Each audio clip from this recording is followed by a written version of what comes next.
Welcome to Between Two Quarters. Thank you. I'm excited to be here. I'm really excited to have you because we've known each other for about 8 years. Yes. Back to your days as a CMO at Dun Bradstreet. Yep. Yep. And fast forward today, you're a partner at Bain, Yes. and you're advising companies on sales and marketing strategy. Yes, absolutely. Yeah. Yeah. And I spend time with small startups and peg portfolio companies all the way up to enterprises. And so, we've been looking a lot at how enterprises buy. So I'm excited to talk to you about it. Very cool. Well, maybe to start out, we could talk a little bit about your journey from Sure. a buyer of software, right? Yeah. A buyer of services as a CMO to advising other companies on their strategies. Yeah. Yeah. So I actually started my career at Bain. Coming out of college. Oh wow. So I was there initially, Yeah. and then I left and I spent, about 10 years at Dell, where I kind of grew in the marketing group there. And then after that, I was, CMO of a number of SaaS tech companies. Yeah. And there, obviously, as a CMO, huge buyer of SaaS software for MarTech, and was involved in a lot of sales as well. And so, CMO of Dun Bradstreet, that's where Yeah. you and I met, but Yeah. also at Vonage and MongoDB. And then after that, I decided to rejoin Bain, and really focusing on sales and marketing, and mostly B2B marketing. And of course, my primary focus is SaaS Right. and tech and software. So that's kind of what I do now. And spending most of my time both in kind of B2B marketing, as well as kind of integrated sales and marketing go-to-market strategies. Yeah.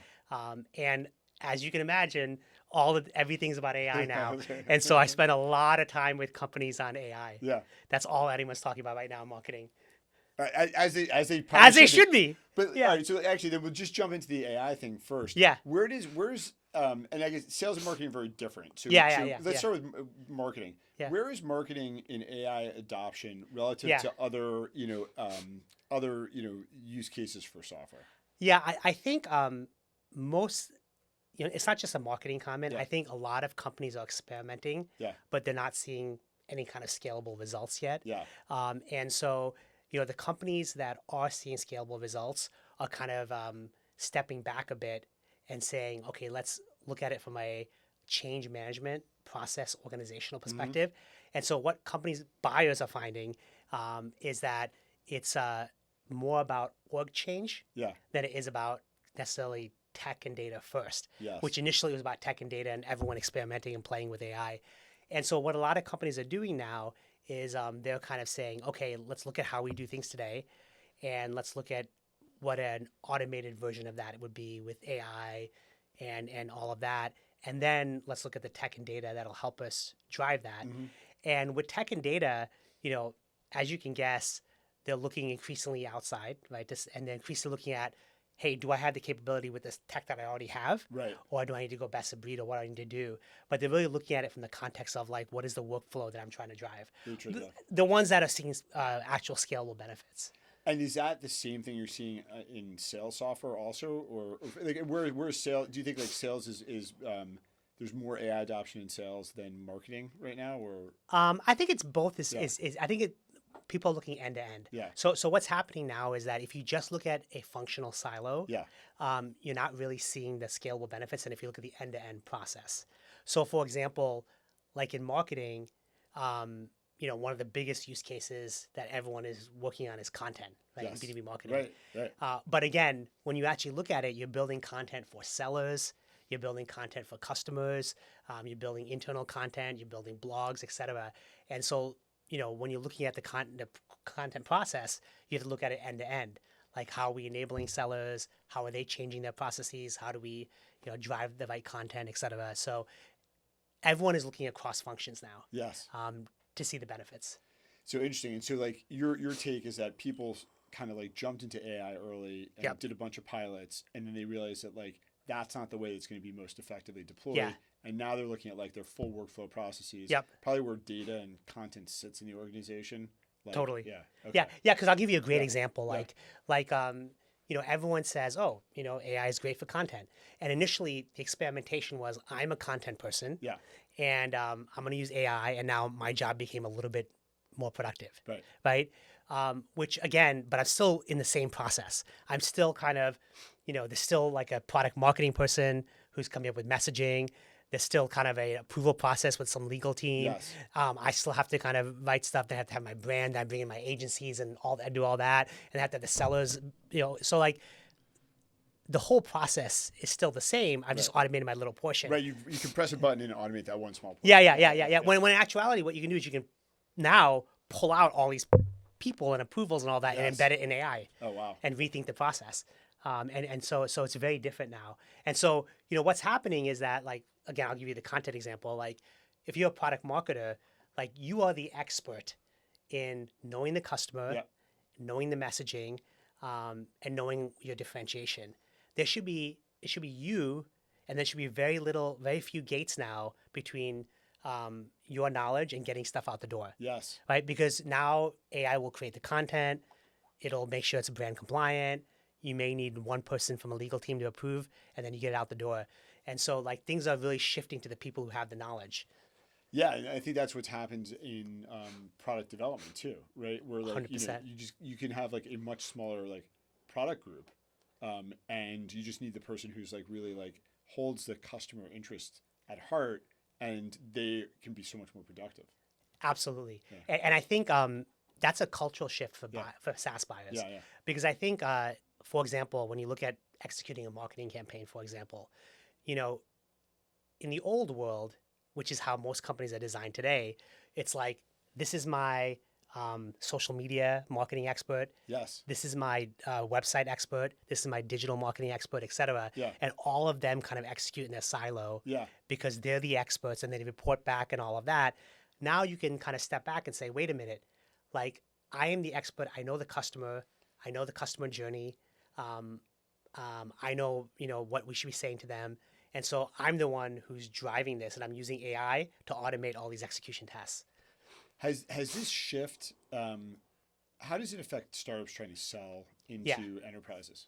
Yeah, I think that the number one thing is how do you integrate with the way enterprises are changing? Yeah. So I think a lot of startups, they started with a very siloed value prop. Like, for example, I can make it easier for you to build content. Right. And then enterprises will, the content person at the enterprise will adopt it and say, oh, great, I got a little bit more productive, but I'm not really seeing big benefits, so I'm good to go. Yeah. I think what a lot of successful startups are doing now is just saying they're helping companies understand what an AI-driven content creation process looks like, and then they're embedding that in the workflows in their software. They're embedding it in how they sell, et cetera. So they're kind of flipping the script and helping companies understand, like, what does an AI-driven sales process look like, and then they're evolving their software. You see that a lot with also companies that are doing, like software for AEO, or GEO, whatever we call it now. Well, whatever. I think we'll come up with a name by the end of this year. But like, you see the same thing where they started out doing something very simple, like, let me show you how you show up. Yes. Now they're realizing that that's not enough. Now they have to actually say, let me show you how you show up. Let me suggest what content you can create. Let me create the content for you, et cetera, in one platform.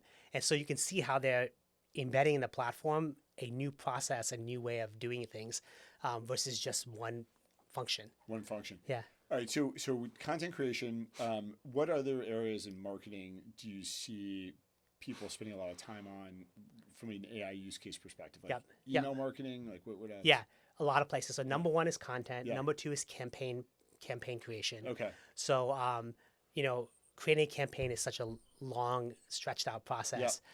Is this an ad campaign? Or like if you're in B2B, like a cross channel campaign, like I want to target this particular segment with this particular message across multiple channels and drive leads or drive e-commerce sales or whatever, because you're coordinating across multiple channels. You're leveraging different messaging. It requires a lot of approvals. It requires a lot of optimization. Like, once you find out, hey, this works in this channel, let's do more of that, et cetera. And so all of that right now, historically, it's been very, requiring a lot of people and a lot of process and a lot of time. And the velocity of campaigns you could get out the door was very slow. Now that's changing with AI. And so that's another place where marketers, so content, obviously a big one. Another one is also, how do you execute campaigns more effectively? Another place is analytics, right? And so how do you report out on everything you're doing? Again, historically, very difficult, Yeah. right? Like you have all these multiple data sets, you're doing, quantitative data and Yeah. qualitative data, Yes. and you're pulling it from different systems. Yeah. Now with AI, you can bring it together, tie it together much more easily, and you can query it much more easily to get answers to questions. And so that's, analytics is also another big one that's changing as well. Do you think attribution gets easier or more effective with AI? Because that's always been like a huge problem, right, in marketing. Yeah. No, I mean, theoretically it should, Yeah. right. So I think it's still challenging, but there's more and more companies coming out that are helping to tie together the customer journey. So for example, this where AI is playing a role is understanding when a customer is going through multiple touch points. Yeah. There's certain touch points you may not see, like walled gardens and things like that, like social media walled gardens, all that. Where now AI can kind of guess that the same user that interacted with you in Facebook is also the same user that did this and that. So kind of tying together the customer journey is becoming not easier, but AI is getting good at kind of guessing that it's the same person. And so I think from that perspective, you can get a better view of all the places where you're interacting with the user. Interesting. But it's still hard. It's still difficult. It's still really hard. Yeah. But I think companies are getting better and better at that. And then the measurement's getting better and better as well. So. When you think about the companies that you advise, how do they think about working with big software companies? Like Salesforce has an offering for so many things in the marketing space versus a startup. Yeah. So how do the enterprises think about it? Yeah. How do what's the risk tolerance, I guess, for working with a startup? What's the benefit of working with a startup, versus an established vendor? Yeah. I think right now, surprisingly, enterprises are very open to working with startups as well as big players. And the reason why is I think right now, many enterprises realize that we're in very early stages. And so a lot of this tech has not been built out yet. And so, for example, all the tech that's come out for AEO and whatever we're calling it now, but that's all basically startups. And enterprises have been very open to leveraging those platforms to understand how they're showing up and how they can improve their performance. And so, so I think a lot of enterprises are very open to it. That being said, they definitely prefer to take the lower risk approach, right? So if they can leverage an existing tech that they have, like Microsoft or Salesforce, et cetera, that's a lot safer bet for them, and it's a lot easier to get it past your IT department and all of that. Right. So I think it's a trade-off, but I think right now enterprises are very open because they're I think especially marketing and sales, they're under tremendous pressure. Yes. To cut costs, improve productivity, and so they're very open to trying different things to do that. And like just the hype cycle around AI, I think gives people air cover to try stuff, right? Try to work with new startups. Yeah, totally. But again, that being said, like if they're already a Salesforce house or they're already a Microsoft house, they would rather leverage stuff that's already been approved. Yeah. Do you find like the enterprises use innovation groups to engage with startups, or is it just like the CMO and their buying team, doing the direct engagement? Yeah. Increasingly, we're not seeing these kind of like this team owns AI for the whole company, this innovation group. I think increasingly the functional owner is owning the change. And so we're seeing in the large enterprises, like I'm the CMO, I'm being told or I'm under pressure to drive productivity and cut costs. And so I need to figure out how to do that, leveraging automation, AI, et cetera. And so I think increasingly the functional leaders are responsible for that. Now, there's still maybe kind of IT departments or data departments or analytics departments that may own AI from a technical standpoint, but the actual kind of getting the change and then pulling out the cost and getting the productivity increases, that's going to be responsible for the functional owner. Has that changed over the past 3 years since the ChatGPT initial launch? I think so. I think like any new technology, I think it started out like, hey, this is the group that's in charge of this group, and it's usually somebody in IT. You're responsible for our AI strategy. I think it's changing now, where the functional owner is responsible. And they're getting targets, like they're being told, you need to pull out this much cost, you need to drive this much productivity, because companies are under pressure from boards and investors. right now. One thing that people have talked about is just like a pattern in buying enterprise software over the past like 5 years for large companies is like centralization of purchasing. Is that something that you've seen, like when you were, started your career out at Dell and Dun Bradstreet? Have you seen more centralization Of SaaS? Yeah, of SaaS purchasing, or more, No, the same? the only place where you're seeing, like, it's always been, and I can speak for marketing, sales and marketing especially, marketing has owned marketing ops, and they've owned kind of the MarTech, and then the sales ops teams has owned the sales tech, and so, and it's like the product team will own the tech to build products, et cetera. So that's the way it is historically. There are some companies who are combining some of these groups. So, for example, one trend we're seeing in enterprise is a revenue ops function instead of a sales and marketing ops separately. Yeah. Where now they're realizing, per our earlier conversation, that we have to look at this stuff end to end. Right. And so we have to bring together marketing and sales ops together into revenue ops and look at the stack as a whole. And so that's where you're seeing some combining. But, again, I'm still seeing overall functional owners are owning the tech and owning the number. I'm still seeing that. Which actually is great for startups, because like the idea, like, selling into a central decision-making entity. It used to be like startups could like pick off some functional decision makers. Like in really big companies, there'd be like different divisions, and maybe you could like, talk to a bunch of different functional leaders in different divisions. And then, I think some larger companies said, whoa, we have all these individual deployments of like, different software. Right. So we're going to start looking at it holistically. But sometimes, you do see IT will enforce some standards. So they'll say like, look, this is the most common thing I see with enterprises. Like, for example, you can't have marketing automation from Marketo and CRM from Salesforce. You need to standardize everything on Salesforce. Yeah.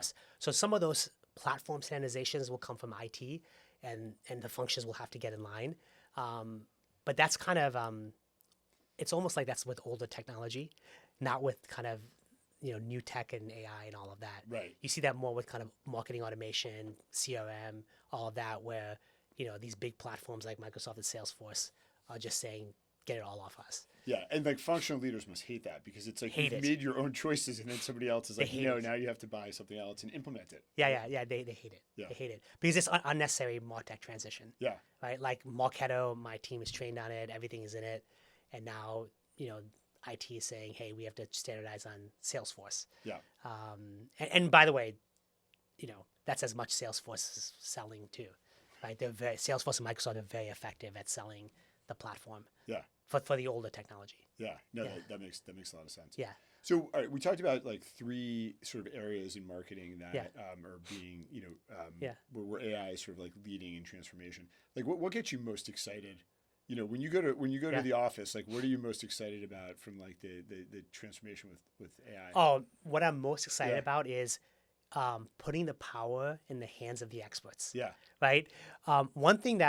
One light bulb that really went off my head in looking at companies that are scalably benefiting from AI is they're moving from having the tactical executors in power to the people who actually, per our early conversation, know the customer, know what differentiates you in the customer, knows the great messaging, and knows the customer journey, and that person can now drive the answer much more effectively because the execution can be.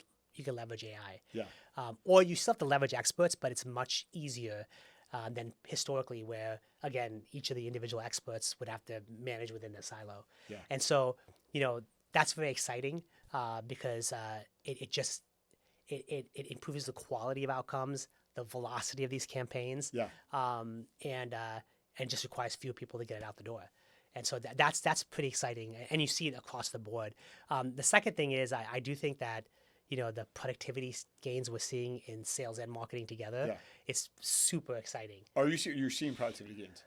Not yet. not yet. But what I'm excited about the future. What I'm excited about the future because you kind of see, like, for example, with sellers, right? The most common use cases we see is like, hey, a typical seller spends 50% of the time away from customers. Right? Like a salesperson. Like a frontline sales, enterprise salesperson. And so then the question is, like, what are they doing? Well, they're trying to find content. They're trying to find the right expert Yes. within the company. Yeah. They're going to a bunch of meetings. They're getting updated on random stuff, and they're being pulled offline. That's, there's a lot of companies that are just attacking that waste of time, like saying like, hey, you can leverage a chatbot now to get the right content quickly. You can find the expert very quickly through a chatbot, or do you even need to talk to an expert? Right. All of that. So all that kind of stuff is kind of starting to reduce that unproductive time. Now, the ironic thing about it is that the companies that are actually doing that and seeing benefits, the sellers aren't necessarily using that productive time in productive ways. So again, it goes back to what I said earlier, the whole change management aspect. Yeah. It's not just about it's about changing the process and driving all the human change management, but then also now that they have more time, like you have to actually help them. What do you do at that time? Right. So it's a lot of change management to get the benefits. It's funny. I think there's an article in the Wall Street Journal today about that, which is like if you make people like twice as productive, or you take half the stuff off their plate, people's like work habits are that like, hey, there's the high value stuff that I'm doing, and then the rest of the day I'm doing kind of like low value stuff. Right. But like sometimes it gives you like space to think, and it's just the cadence of how you work, right? Right. So you're talking about totally changing how people work, and is the 10-hour day like should it still be a 10-hour day, or like can you leave after 5 hours because you got your stuff done? I don't. Right. Yeah. Well, yeah, and I think most executives will say, no, I'm trying to drive productivity and all that, but you bring in the human element, and it's like unless you are very clear on what they should do with their free time, they won't naturally do more work. Yes. Necessarily. Yes. And so that's another reason why you don't get the productivity gains at scale right off the bat. You have to drive a change management process. So what you're describing with change management process definitely doesn't give itself to like doing pilots, right? Like so then it's interesting. Are you seeing your companies then work with like the foundation model companies like OpenAI and Anthropic because they can holistically solve for something as you do change not process? necessarily. No. Okay. Not necessarily. I think that the foundation model companies don't necessarily understand organizational change management. Yes. Okay. Right? They're tech companies. Yeah. And so that organizational change management is the hard part. Yes. And that's good old fashioned process change management. Right. All that kind of stuff. And so I think it's I do see a point, like once you've kind of developed a new process, there's much more flexibility in some of those foundation models versus something off the shelf. But I'm seeing companies just as quickly, using something off the shelf as using some of the, broader platforms. So it just depends on the process they're driving. Yeah. And that's the thing, like that's the gap. There's that gap in the market of like what's possible with technology, and what a company needs to look like to adopt the technology. And I think like OpenAI even has like a consulting, like a Palantir like consulting arm. They do. And I don't know, like and they're publishing a lot more content. Yeah. And if you look at the content they're publishing, it's much more oriented around what I'm talking about, which is how do you rethink how you do things. Yeah. Because they're realizing the same thing. Right, because you kind of always have to create customers, right? Yes. Like you can't just sell like a specific limited Yeah. product. Well, and your point on pilots is exactly right. Is that I think we're starting to see pilots becoming a bad word. Yeah. Because a lot of companies, and I've seen this across enterprise buyers, is they're kind of saying, well, we've done pilots, but we can't get any of them to scale. Yeah. Right? Because the pilots are always like bottoms up. Yeah. Or they're kind of isolated in silos. And so they're realizing, again, back to what I talked about before, which is like you need a little bit of a tops down, cross-functional team that's kind of changing things versus a pure bottoms up working in a silo, right. Doing a little pilot here that doesn't scale. Right. And so I think pilots have become very frustrating for enterprises because they require a lot of investment, but they don't scale or get benefits. When you go back to your time in your different CMO roles, how did you buy software? So I think a lot of it was oriented around how can I drive velocity and automation much more effectively with the ultimate goal of obviously driving like brand, pipeline for the sellers, or faster velocity.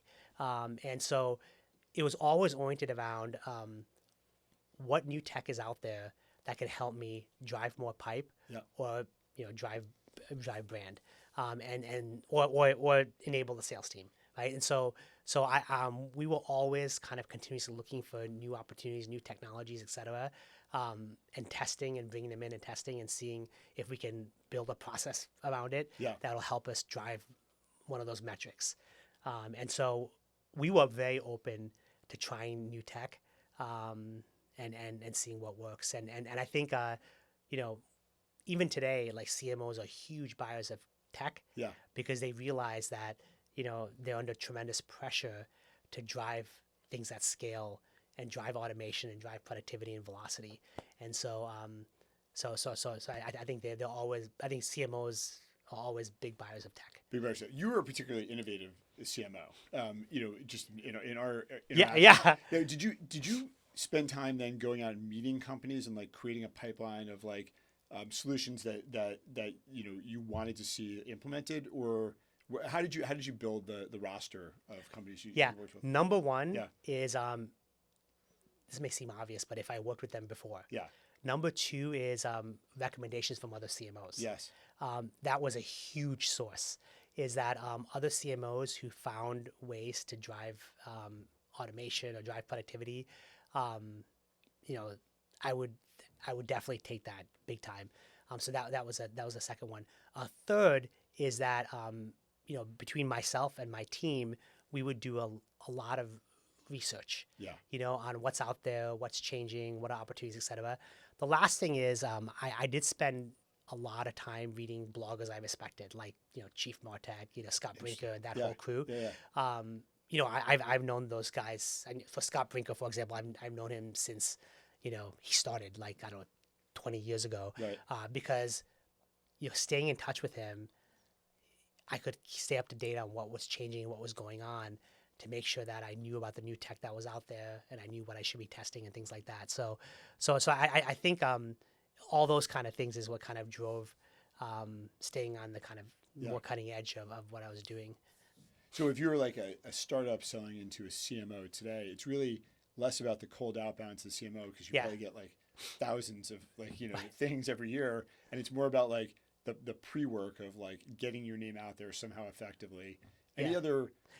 I'll give you a great example. Like we did some research on SaaS buyers, and there was a crazy stat that said something like, when 90% of marketing buyers, or this is beyond marketing, but like marketing buyers for sure. 90% of SaaS buyers, and again, this is beyond marketing, when they're ready to buy something in a category in SaaS, they have a list already in mind of people who, like 4 to 6 to 8, vendors in mind already. And no matter how simple or convoluted the buying process is, like 90% of the time, they'll buy off that original list that they came up with. And it's very hard to be added to it once the process begins. No matter what it's like. And what we found was that list was created largely through the means I just described. I worked with this company before in a previous job when I was CMO at this other place. All my peers are talking about this category or this tech, and so I need to kind of consider this player, or an influencer, or I read about it, or they've kind of, and so it's getting top of mind is really important. And so, like, just very practically, if you're a startup trying to sell into this environment, it's being very focused on the accounts that you want that you want to go after, and then really kind of getting in front of them early. You're right. It's all the pre-work. It's all the pre-work that goes into it. And building awareness as a startup is like, that is the biggest challenge. Our startups are always like, what is a media moment for them? Like sometimes the startups are like, when they raise capital, that's like they'll get a story, but it's really hard to get a story otherwise. So it is a battle of like generating awareness. But to your point also, it doesn't necessarily have to be like high level awareness across everybody. No. It can be awareness among a very like focused group of people, like a blogger or a writer in the space. No, absolutely. Like it's to oversimplify it. It's like, what accounts are your target accounts and why? Right? Like who are they buying now? Are they in your ICP? All that kind of stuff. And then just focusing on those set of accounts and being I call it category fame, but like being well known in your category amongst that select group, which can be directly contacting them and talking to them, pinging them on LinkedIn or whatever, or the ecosystem that they listen to, like I mentioned, Scott Brinker or someone, that kind of thing, like influencing them. That's going to be really important from an awareness perspective. Yeah. So that when they are ready to buy, they know you. What about industry associations? Is that like a viable way to go to generate awareness, like in marketing? Like, do those exist? Yeah, I mean, I think nowadays it depends on whom you're targeting. Yeah. But I think nowadays, like, digital is, for CMOs at least, is much more effective. Digital influencers, all that kind of stuff is much more effective. Yeah. I don't know how effective industry. I mean, I guess it depends on the industry. It depends on the industry. Like, we do a lot like that's like vertical AI, but it could be I don't know, logistics or supply chain. Yeah. I mean, in those cases, I think it still makes a big difference. Yeah, I think it definitely makes a difference. Or if you can get into those industry events and things like that where these guys hang out, I think that could be effective. For the more like under digitized industries. Yeah. I mean, I think it really goes back to just very practically. Yeah. Like, here are the list of accounts. Yeah. How do I get in front of them? Yes. Right. And for example, if they're all showing up to an industry event, then you don't even have to sponsor it. Like just get meetings with them ahead of time. Yeah. At the event. And so I've seen a lot of companies do that, where they kind of say like, okay, here's an industry event where a lot of my target companies are there. Rather than the traditional approaches, I'll show up, I'll sponsor a booth, I'll capture a bunch of contacts, and then I'll call them, and then eventually hope. It's like, okay, these are the accounts that matter to me. Let me contact them ahead of time. Let me set up meetings with them prior to the event. And then I can meet with them and then have a very structured follow-up. And that could be very effective. It all starts with, like, being very clear on the set of accounts you want to go after. On the set of accounts. By the way, this is actually gold for us at MVP in fundraising. Yeah. It's the same idea. Well, a limited partners that we want to talk to, right? So this is cool. Well, Rishi, this is so awesome. I'm really glad we got together. Yeah, totally. And I love your insights, and like, you're right at the cutting edge of this stuff, which is so cool. Yeah, it's super fun right now because of AI and automation and everything. It's a really fun time for everyone. Yeah, absolutely.